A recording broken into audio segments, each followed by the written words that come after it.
You're listening to the AFTERBUZZ TV Network, now the largest new media platform on the web, and your number one source for after-show entertainment. Very good, Gene. Johnson.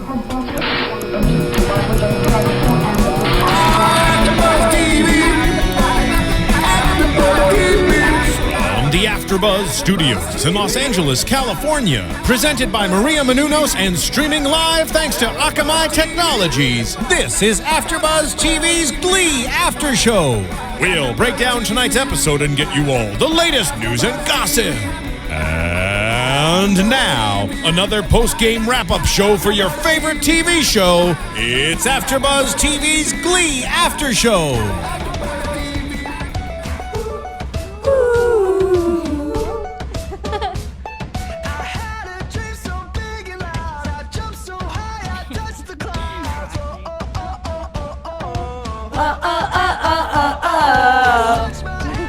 I mean, what a way to start the show. It's a fun one. We'll be getting into all of that later. We love that song. We sound like Kids Bop. I know. Every week we're not Glee caliber singers right now. No, we're not. Unfortunately, but no. we can talk about Glee. Of course, this is the AFTERBUZZ Glee After Show. It is season 5, episode 14, New York, and this is the first episode we've had all in New York. What did we think? Did you like it, or were you kind of missing McKinley? I liked it because we did have most of the original Glee cast together, even though obviously some faces were missing, like Puck and Quinn and stuff. But it was all of them, and they're starting off the new lives in New York, New York. I liked it because we had the original dynamic back, that feel together with friends. Also, before we talk about everything that's new, we should introduce ourselves. I'm Stephanie Wenger. Good to be back with everyone. I'm Roxy Striar. Hi, guys. Hi, I'm Sarah Mendoza. And I'm Marisa Serafini. So, yeah. And we are the Glee panel. We are the Glee panel, and I like this new step that Glee is taking. I feel like it's kind of we talked about it last week, a fresh start for them. Yeah, absolutely. I think that you can never go wrong with the OGs, and we're back. And I know there were some mixed feelings amongst people on YouTube and Twitter and all over the place about whether we kind of gave the shaft to the new directions and the newer cast members. I don't care if this sounds mean. I love my OGs. I just do. And even though I do want to hold on to some bit of the new directions that were sophomores or juniors, whatever it is, I thought that tonight's episode was really strong, and I can see where the rest of the season's going, and I'm excited for it. I agree with you. It was a really good episode. It's fun to see people turning over new leaves and starting a new life in New York.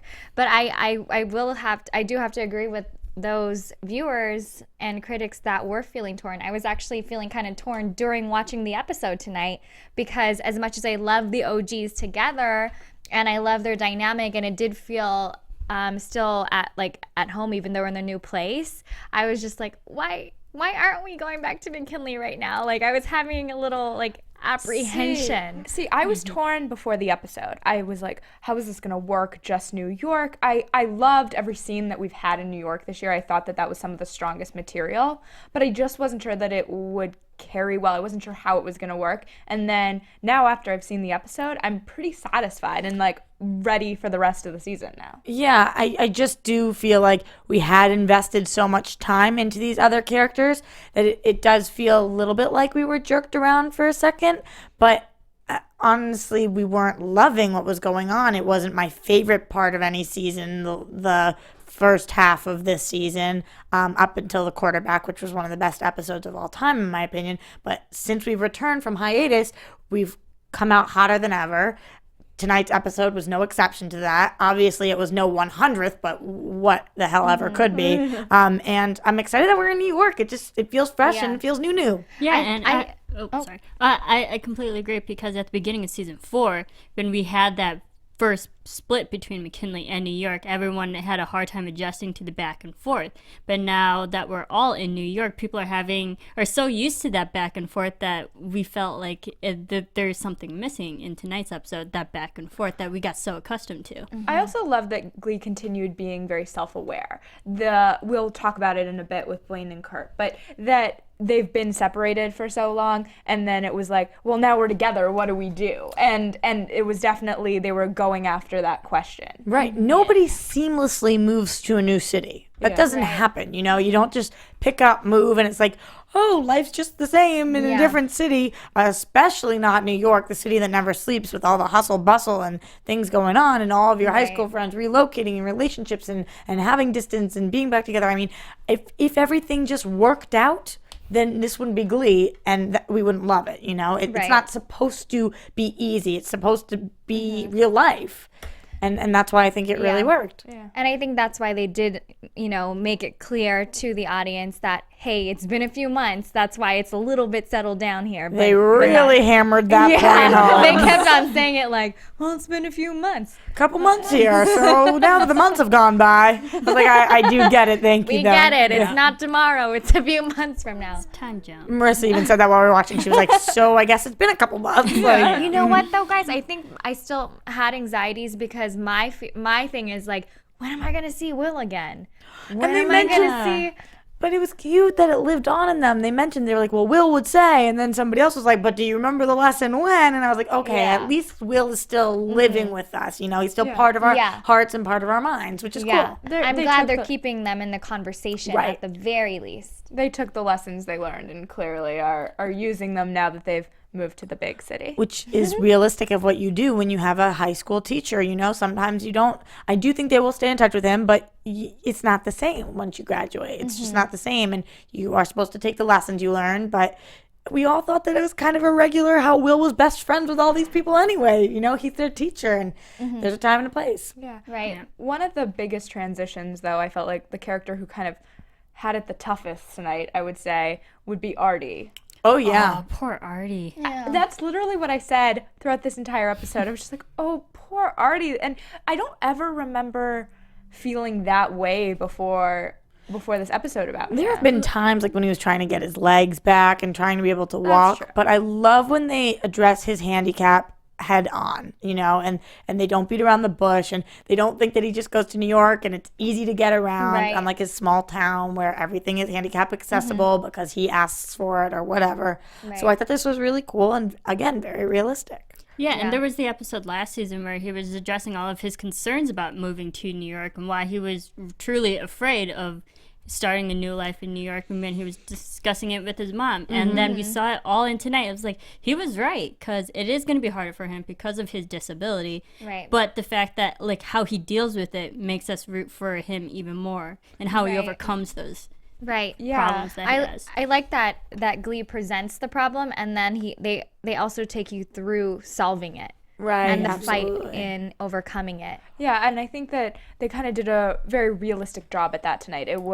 He kind of was like, I'm never going to go on the subway again, which is kind of that notion of like falling off a horse. Like you're not going to do it again. Yeah. And then you eventually get back on the horse, or you go back on the subway in this case. Right, and it was also to show the juxtaposition between him and Rachel, which was a really cool bonding moment we saw between them. But I am curious about something with Artie. I just don't know why they did this. I'm wondering if it's relevant in other episodes. Why do we feel like the person who robs him is on crutches? You know, why wasn't it just somebody who robbed him? You know, why did that person have to be on crutches? Was it to show that Artie's at a disability even to people who are at a disability? I mean, I thought that it was a little strange. Well, I kind of feel the same way. I think that it was to show that, like, even on crutches, you can, like, hop up the stairs, where he was, once he got to the stairs, like, that guy was gone in Artie's, because of Artie's disability. Okay. Yeah. And also, maybe it's just simple as it could be anyone. You know, you're in a big city, you expect it to be a certain kind of person that you're watching out for, but it could, another great point. Good point. Yeah, somebody absolutely. that you might relate to even. Absolutely. I just thought it was so funny. I was like, I didn't expect that, so I guess that is a good point. Who knows?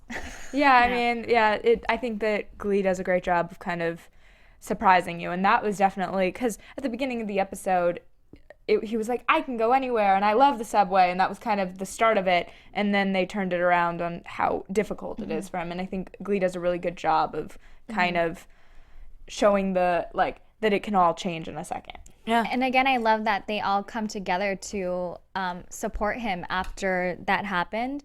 They all talked about it together and they wanted to help him out. And it's, back to Glee becoming family. Does anybody know what the process is? If you are in a wheelchair, so you can take a cab, but you need the trunk to be able to hold your wheelchair because it can collapse, or I'm just ignorant to this. So does anybody know what actually makes a car handicap accessible?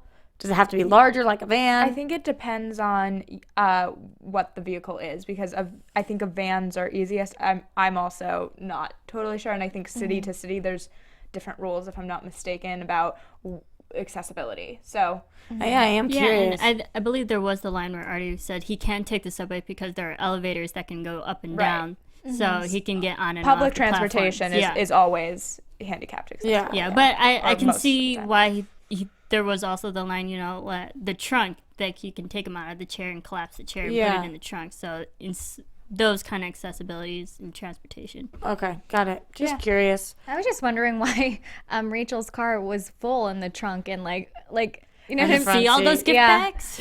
Yeah, it was gift bags. And was that it? Okay. Yeah. So maybe that's a nice point to transition into Rachel, who was the person who was least helpful to Artie in the beginning and became most helpful. She had the full diva going on. Total diva. Yeah. Yeah, it's just so weird how Rachel seems to, at the beginning of almost every single Glee episode, be one person, and at the end of every single Glee episode seems to be another. And I'm not even saying that because I dislike it, but I just think that her character has had so many arches. It's just like character arc, and I'm like, oh my god, I feel like we're waving and waving. How long will this one last? How long will this lesson be something she learns? Who knows? But I do think it was cool that she did come around, and she realized that she was being divalicious, and not in a good way. No.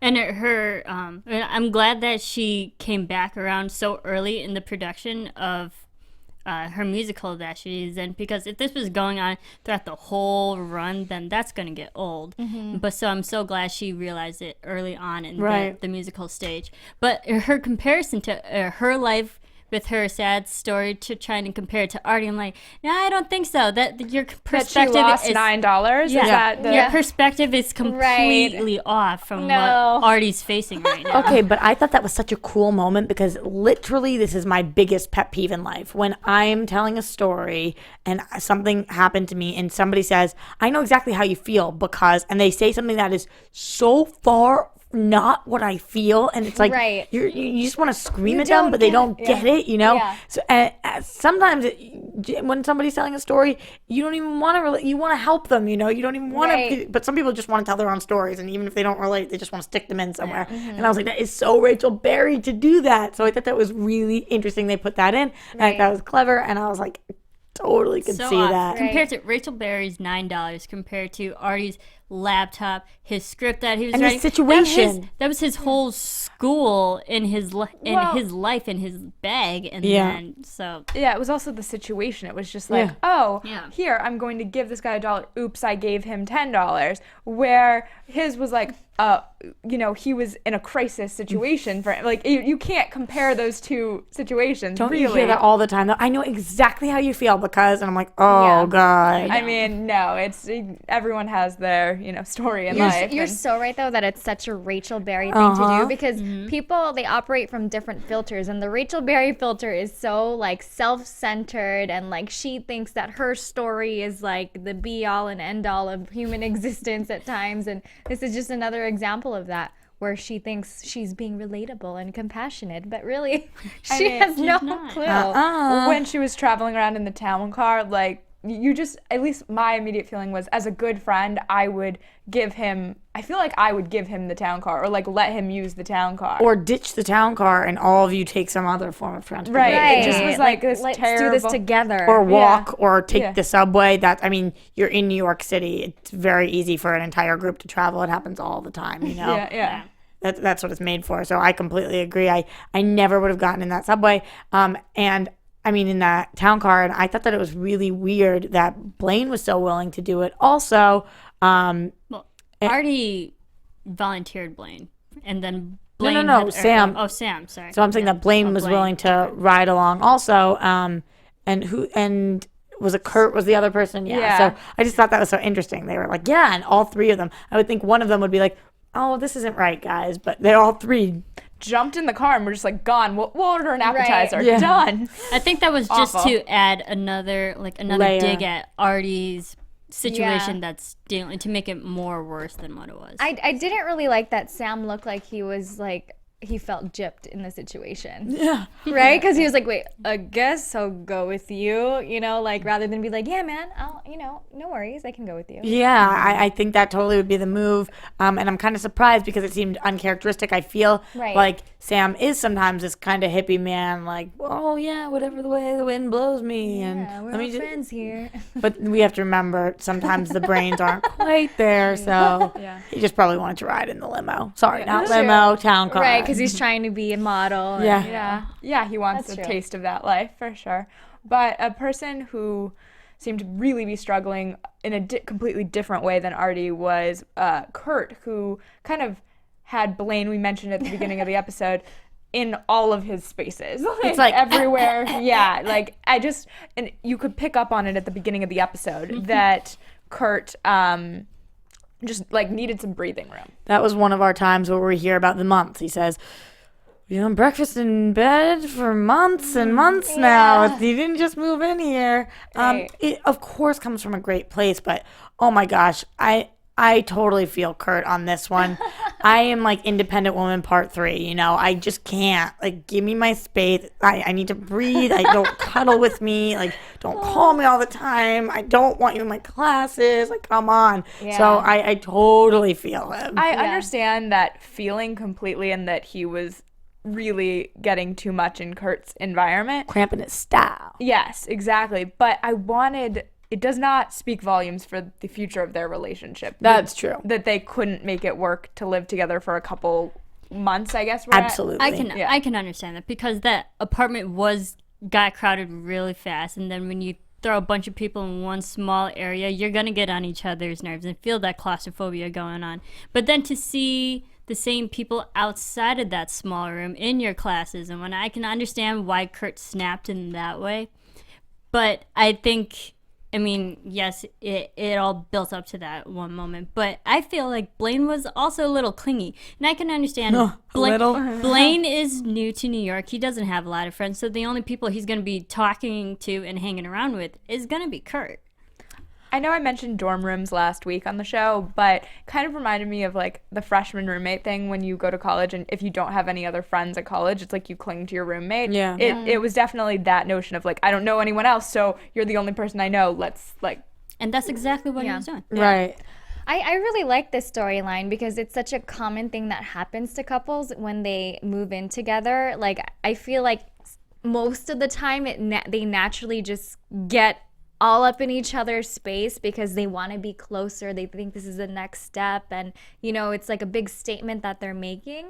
But that would be the unhealthy thing to do is to, I think, keep that going. I thought it was very independent of them to make that decision in the end to move out. A mature choice. I don't know that, again, that it's the best for the future. I was just about to say the same thing. I completely agree. I think it was definitely the mature thing to do. But in my opinion, sorry out there if this is you guys right now, what do I know? I'm no relationship expert. I don't have a boyfriend and haven't for years. So maybe this is why. But I think that if you are a couple who moves in together and you cannot live together and you move out but you stay together, that it doesn't look promising. I think that you have to be able to live together. I think, and maybe there's a time and a place for that, and maybe this isn't the right time, but I just don't really ever understand taking a step forward, and then I know they're not taking a step back, but moving in and then moving out, but staying together. Well, I just gotta say, statistically, I know you always say this. People who cohabit together in relationships and whatnot before they're even married are more likely to end up and break up their relationship.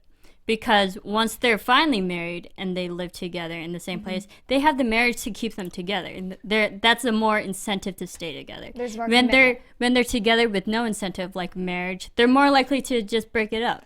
It's interesting. So I like the fact that they actually they're not living together anymore. I agree that I think at this moment in time it was their only option. But it kind of feels like a ticking time bomb now for the show. In the case of Blaine and Kurt, I'm not saying for all of our viewers out there that it's always a ticking time bomb, but in this case, it is a ticking time bomb. But I don't know. I have to disagree still because I kind of with over here. Okay. Yeah. It's east and west side against each other right now. All right, interesting. Because East side. I think it was a Love great it. move. I think it's more so it's not that we couldn't make it work living together. For me, I felt like it was more of like, well, let's think about this practically, like, or let's think about our situation right now. Like, did we do this in haste just because I moved out here and I didn't have anywhere to go? Like, maybe we would have approached this differently had, this not have been the only option for me to live at when I got out here. I agree with that. And I do think that Blaine and Kurt are going to end up together because I think a lot of Gleeks would be pissed if they didn't. That being said, I just think that no matter why you move in together, no matter whether it was too quick or whatever it is, if you cannot make it work living together, then you shouldn't get married, because even if you have incentive to stay living together because you're married, that doesn't mean you should be married. Right. That's just my opinion right now. But again, what the hell do I know? We've really gone the relationship route tonight, but you can let us know what you're thinking about Blaine and Kurt and Artie and all these things, the big move to New York. Rate and comment on iTunes. We love hearing from you. I've been on YouTube and iTunes and everything this week, reading all of your comments, so we really appreciate it. It's great to hear from you. Of course, always. Always. And so we should move on to, I think, one of my favorite little, maybe it's predictions a little too, but Sam and Mercedes. I loved how Mercedes just showed up. I know, right? She and how she just and I'm walked in. back. She walked in. What? The door again is unlocked. Problem. Just like wide open, she just walked right in. Right, but before he gets to Mercedes, guys, Sam has his whole storyline this episode Yeah, with he the does. modeling and the weird Sam roommate and the diet funny. pills and all And the this biggest stuff. thing, his haircut. Ooh, I know. The haircut. So handsome. something I don't know much about.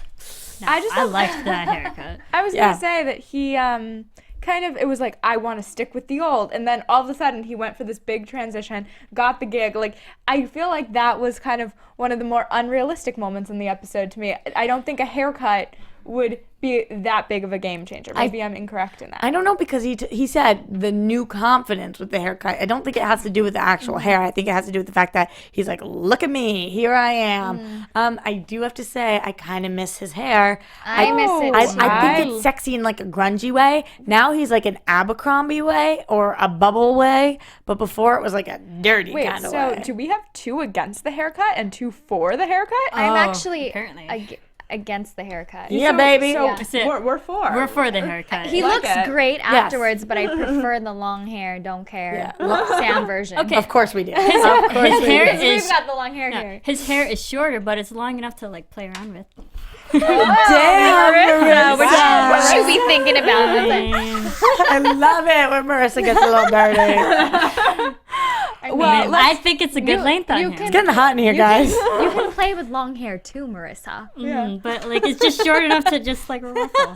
Yes, but Okay. Sam, so he gets the modeling gig, and apparently Marissa agrees. Modeling gig is a thing that he should get. Yeah. Bubba. Oh, that was And funny. then he moves into an apartment of models, which apparently is a thing in New York. Like, I have friends who live in New Oh, York. it happens. Yeah, it happens. happens, Yeah. yeah. That's a Yeah, thing. no, that's a very common thing actually. Yeah. So Really? Yeah, Yeah. yeah. There's like a lot of young models because you start off young at a young age, and there have been cases where like a bunch of teenagers are together in one building. Well, living a bunch together. of models living of together. models. It takes Yeah. it to an Dangerous. extreme tonight, but I do think it's easier to keep up this obviously wasn't healthy, but it is easier to keep up a healthy lifestyle if you're surrounding yourself with people who are. So if your fridge is always stocked with vegetables and fruits, if everybody has a gym membership, if everybody is going to bed at the same time, it is better to surround yourself with people who are going down a similar career path, unless it gets to this I point, was gonna say which is a problem, clearly. they took it from a healthy lifestyle, which would be eating those fruits and vegetables,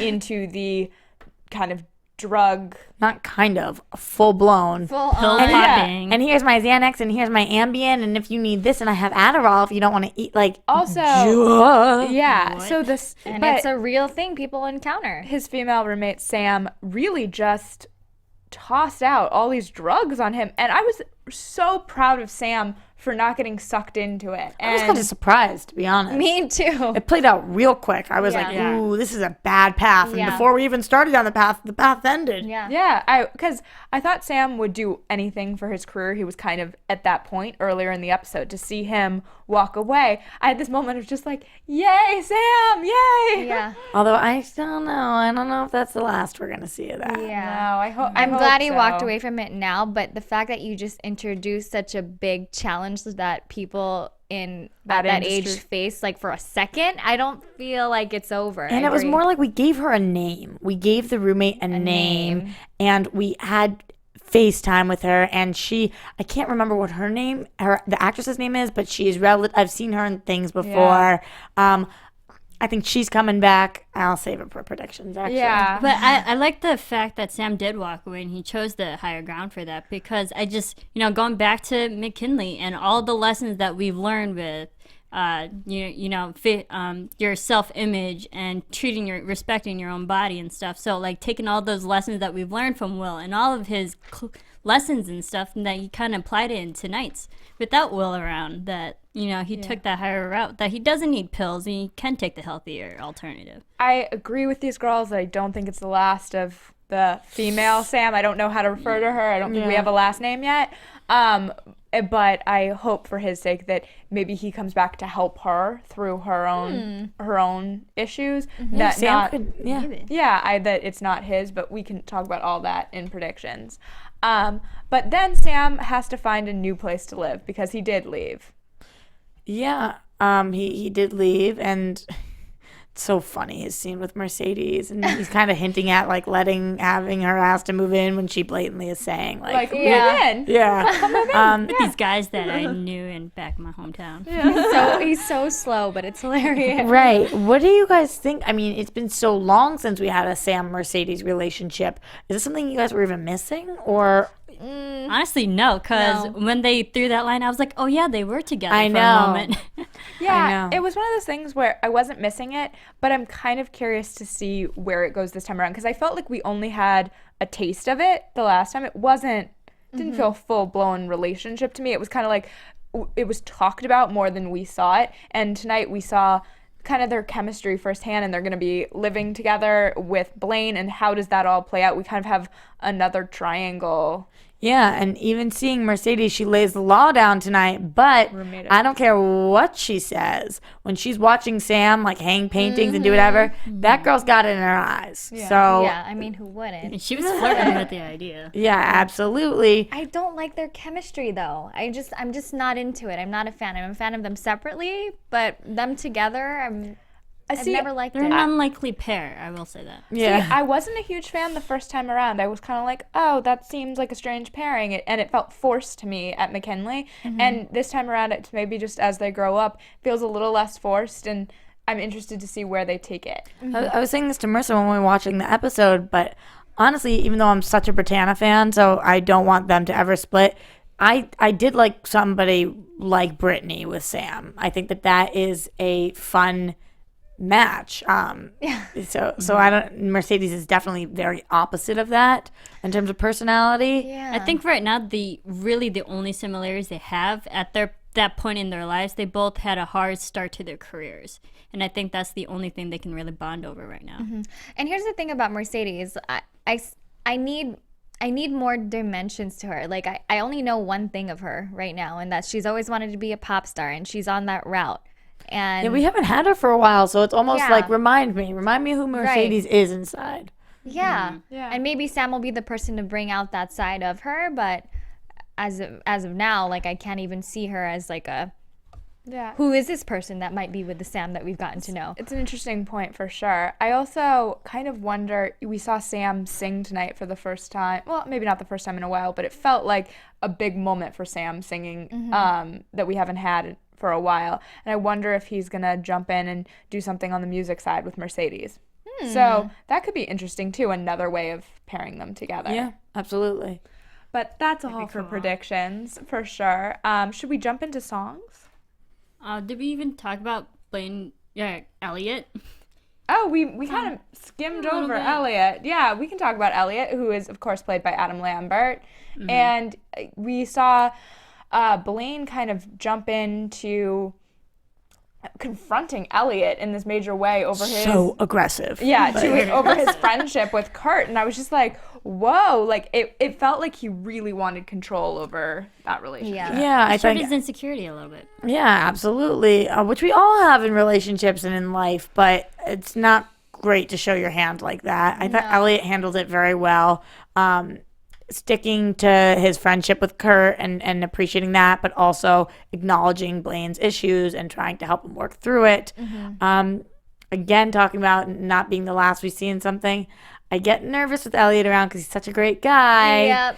Good-looking, talented, great But guy. I know we don't have him forever, so... Yeah. But I think after tonight's episode, he really is a genuine guy. That he rationally calmed Blaine when he knew he was being emotional and distraught, and he's like, "Here, take this guitar, calm down." It's like a body good. pillow. Yeah, Hold body it. pillow. That's great. But like, just even and then reassuring him that he's not into Kurt and just being like a true gentleman and a friend. And I was like, he is actually a good guy. I know In New York. Sarah and I looked at each other a couple of times throughout this episode, and we're just like, at moments, what's going to happen between Elliot and Kurt? What's going to happen between Elliot and Blaine? Like, we just weren't sure if there was going to be that moment of him passing over to the not so good guy. Yeah.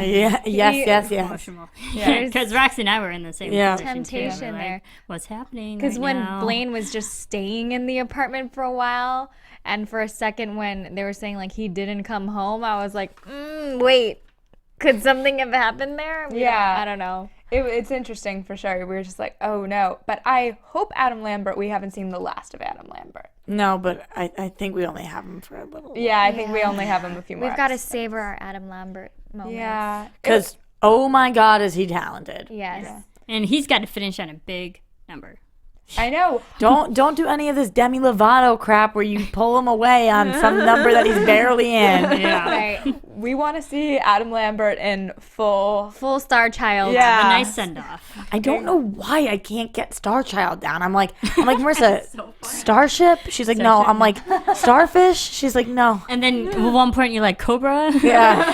Starship No, over Starship? You're I was going in the like, wrong no. direction here, Rox. Like, you just can't get the Star Child. Okay. But should we start with Downtown?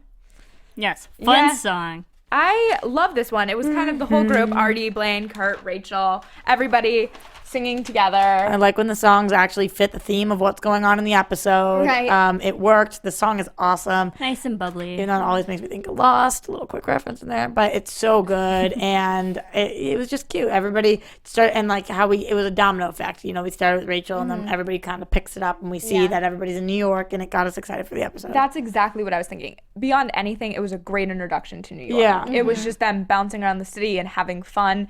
It took me back to, I think the episode was called New York, when they visited for nationals. Yeah. And it was that, like, welcome to New York, we're here now, and, like, this is Glee in New York. And to me, that was a perfect first song choice. Yes, I agree. And then we had You Make Me Feel So Young, which I is like this song. Frank Sinatra. It's a fun one. It's Blaine and Kurt. Yeah, Blaine was destined to sing a Frank song. His voice fits really perfect for it. It was Blaine and Sam. Was it? Yeah. Was this, Blaine and Kurt. Oh, Blaine and Kurt. Why did I think that? They were because on the Sam was bed. couch surfing. Yeah. Oh, right. Yeah. Blaine and Kurt. Yeah. Sorry, I messed up for a second. We wait for our Blaine and Sam moment. But I think that was a really great song for him to sing. It was a little slow, but Yeah, I felt but it was a like cute song. there was a nice fit for their voices, as you mentioned, Yeah. and it's such a classic song, so I enjoyed it in Yeah. that way.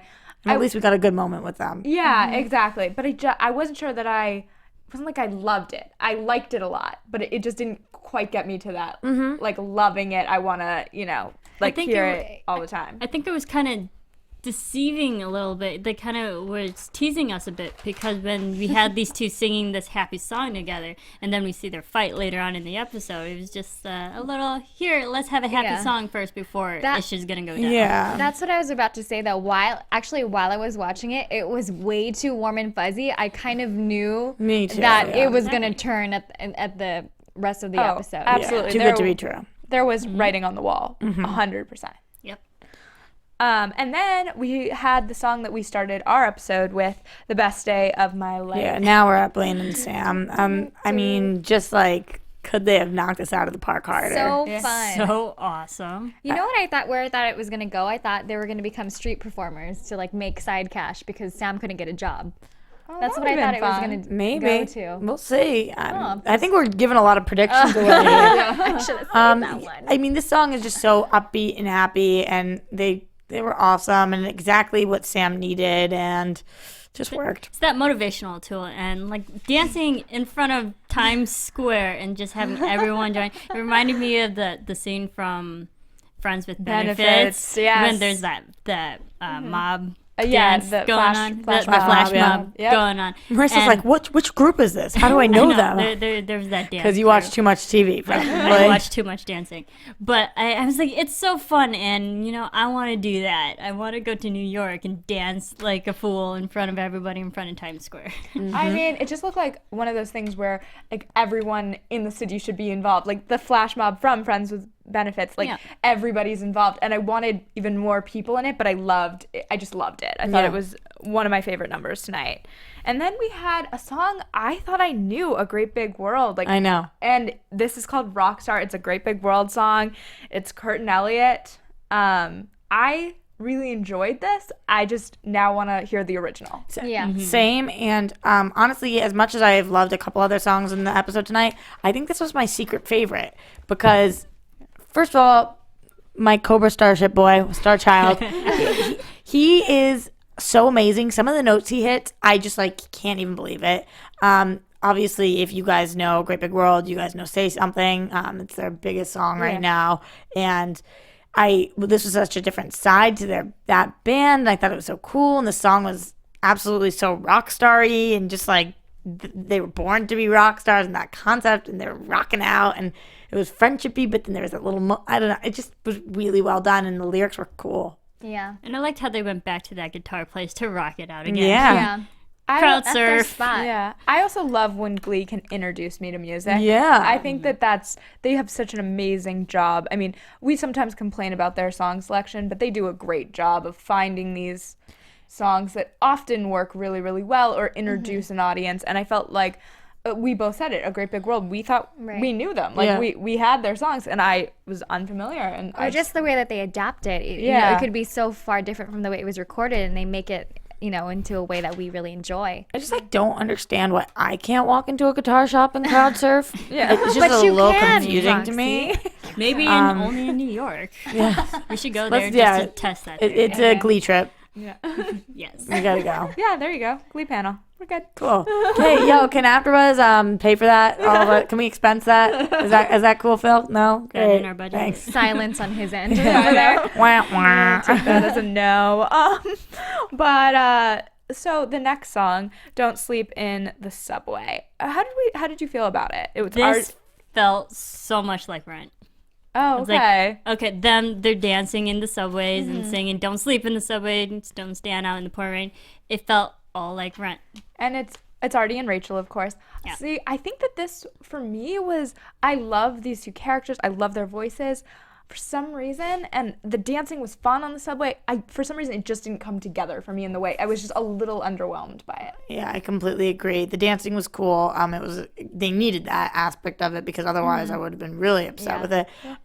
This felt like maybe they Googled subway songs and this came up. Found Rent. Yeah, and we're like, all right, sure, why not? But what I do like about it is I feel like it's going to open up new possibilities for the two of them being a singing duo more often. Yeah. We'll see about Because that. their voices I think their voices alone are so good together. Yeah, he has the most underrated voice on the show. I was going to say that, I loved all the parts. It was just somehow the summation of it that Yeah. didn't work for me. I know what you mean. Yeah, so it's strange. Like, I agree, their voices were great, the dancing was great. I can't even point my finger to like what it was that I didn't. I think it was a song selection. Yeah, maybe that's true. And then finally we had Rachel singing "People," which is obviously a song from Funny Girl. And Oh, Barb. I mean, yeah, exactly. I mean, can Rachel like nailed the song? She also looked literally gorgeous. Yeah. Like, I was like, oh my God, You're right. she's so beautiful. Yeah. I don't like when we end the shows on songs that are a little slower. I could have used something more upbeat because the episode was very kick butt to me. And afterwards, Marissa and I, after we listened to the song, it put me in like a place. And I wanted to be in like a yeah place. That being said, it sounded great. And I liked that visually we were seeing everybody and they were cheersing and all that stuff. It was just a little slow. Yeah. Yes, it was slow, but again, I didn't mind the song because of what it represented. That all of them are, you want to surround yourself with the people you want to hang out with. Yeah. And for when Rachel was singing this, she wants to be around her friends in New York. So I think it really perfectly summed up the whole episode, even though it ended on a slower, more calmer note. Yeah, it was like the nice little bow at the end to wrap it all up. Yeah, but I wanted like a punch, not a bow. But that's me. I just was focused so much on her voice that I was just like, it's perfection. Like, She's so pretty. yeah. She's the so perfect person to hit those notes Yeah. in the musical Funny I Girl. think you even said like the perfect Broadway singer, and that's how I felt about it. So good. But I did like the overall song choices for tonight's episode. They were more adult. I mean, you go back to Petula Clark. I mean, she was huge in the 60s, and then Frank Sinatra in the 70s. So like the older adult choices, and it kind of reflected like where they are now. They're in New York, but making adult choices. They're on their own. I feel like in a lot of ways we went back to season 1, and I'll talk about this a little bit in predictions, but that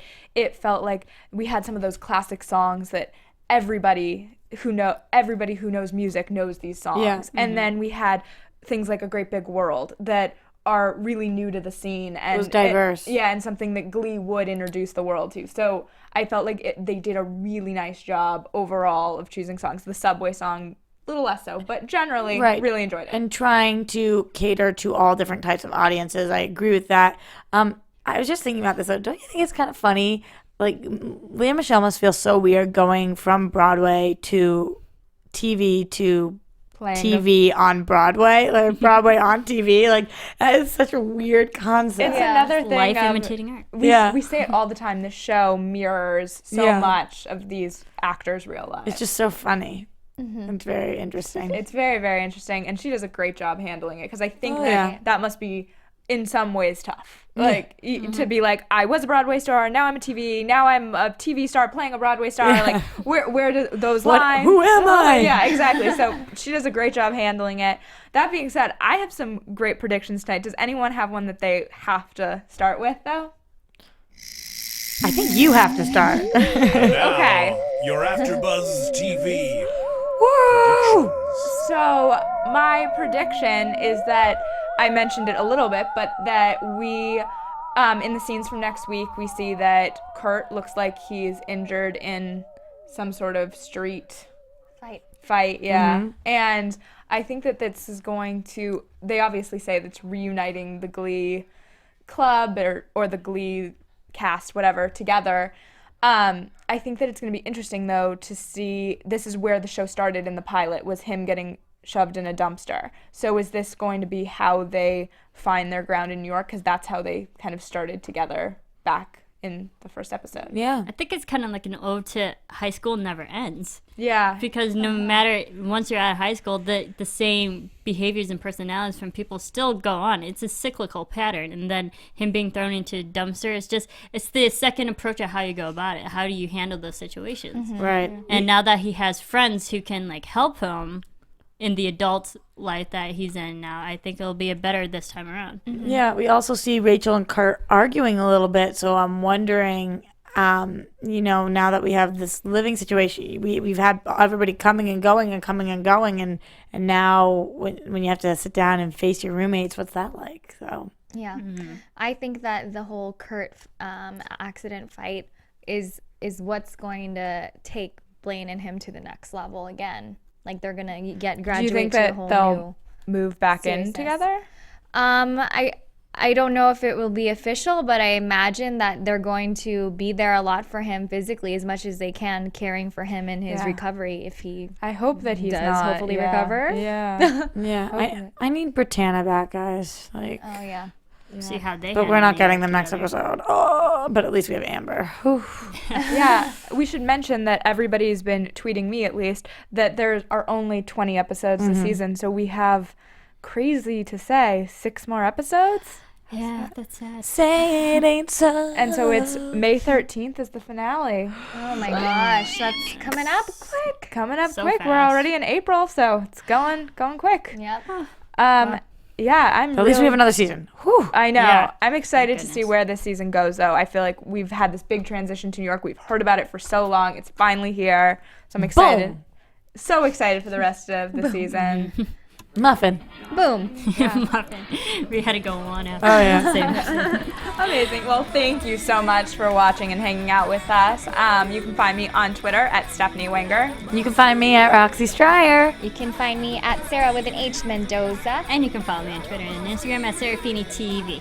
See you next week. From executive producers Maria Menounos, Kevin Undergaro, Phil Svitek, and the entire AfterBuzz TV staff, we would like to thank you for listening to the AfterBuzz TV network. To watch or listen to other after shows and post comments or questions, be sure to visit AfterBuzzTV.com. I'm Sir Richard Wentworth, and this has been a presentation of AfterBuzz TV. Buzz you later, Glee. The views expressed herein are those of the hosts only and do not necessarily reflect the views of AfterBuzz TV or its owners or principals.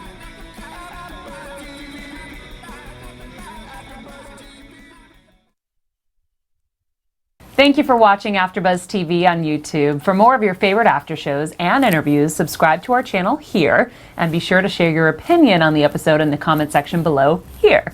We'd love to see what you guys are buzzing about. Thanks again. Buzz you later.